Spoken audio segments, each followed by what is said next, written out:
ብስሚላህ ወሰላቱ ወሰላሙ ዓላ ረሱሊላህ። ሀብታሙ ወይንስ ውሸታሙ? ባለንበት ወቅት ሚዲያ ላይ ብቅ ብቅ እያሉ ያሉ ሰዎች አሉ። ሀብት የላቸውም፣ የውሸት ግን ሀብታም ነን ይላሉ፣ ይዋሻሉ። ሀብታም ብትሆኑ ደስ ባለን። ነገር ግን ሚዲያ ላይ ገንዘባችሁን እየረጫችሁ ቤት ውስጥ ገንዘብ ስትጠየቁ ሚስቶቻችሁን የቤት ወጪ የምታስወጡ በል እንዲያው የቤት ኪራይ ሚስት እንዲከፍልላችሁ የምትፈልጉ ሰዎች ሁሉ እንዳላችሁ ተደርሶበታል። ኢና ሊላሂ ወኢና ኢለይሂ ራጂዑን። ነቢዩ ሰለላሁ ዐለይሂ ወሰለም የውሸትን አደጋ አስረግጠው ተናግረዋል። ሐታ ሰዎች የውሸታቸው ውሸት ማለት ነው ምን ድረስ አደረሳቸው? ኦፕሬሽን ሊሰሩ ውጭ አገር በሰው ብር ተበድረው ሄደው ሲያበቁ ኦፕሬሽን ሊሰሩ ያሉትን ዶክተሮች ከነሱ ጋር ከቦ ተቀምጦ እነዚህ ሰዎች የቢዝነስ ፓርትነሮቼ ናቸው ብሎ ሚዲያ ላይ የሚለጥፉ ሰዎች ሁሉ አሉ። ኢና ሊላሂ ወኢና ኢለይሂ ራጂዑን። ሌሎች አሉ መኪና ደግሞ ምን ያደርጋሉ? ያለቅማቸው ተንጠራርተው ይገዛሉ። ከዛ አንተ ይሄንን መኪና አፎርድ እንደማታደርግ እየታወቅ እንዴት ገዛ ሲባሉ ለስሜ እፈልገዋለሁ ሰዎች የዚህ መኪና ባለቤት ነው ብለው ከገመቱ ምን ያደርጉልኛል? እኔን እኮ ቦታ ይሰጡኛል፣ ቢዝነስ ያሰሩኛል ይላሉ። ላ ሐውለ ወላ ቁወተ ኢላ ቢላህ። ሳይደርሱ መድረስን ይከለክላል ይባላል። ሳይደርሱ ለመድረስ መሞከር አንድ ቦታ መድረስን ይከለክላል።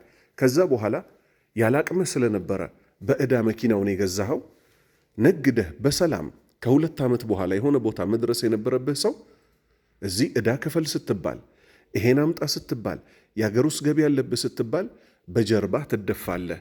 ወንዶች በአላህ ስም ለምናችኋለሁ ውሸትን ራቁ።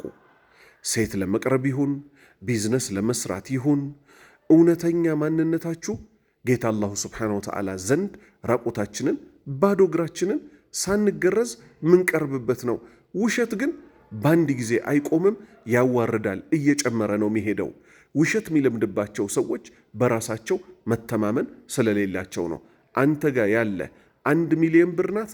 1 ሚሊዮን ብር አለኝ፣ ይሄው ነገሌ ዋስትና ይሆኑልኛል፣ የ750 ሺህ ብር ዕቃ ስጡኝ ብለህ እውነቱን ተናገር።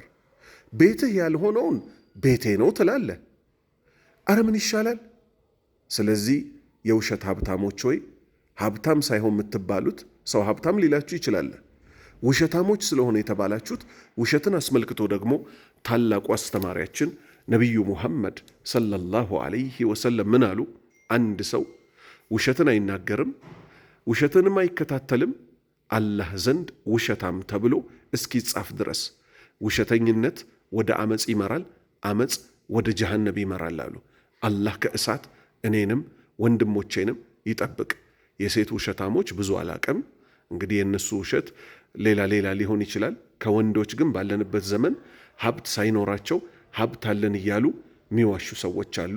አላሁ ስብሓነሁ ወተዓላ ከውሸት ነፃ ይበለን። ወሰላሙ ዓለይኩም ወረሕመቱላሂ ወበረካቱ።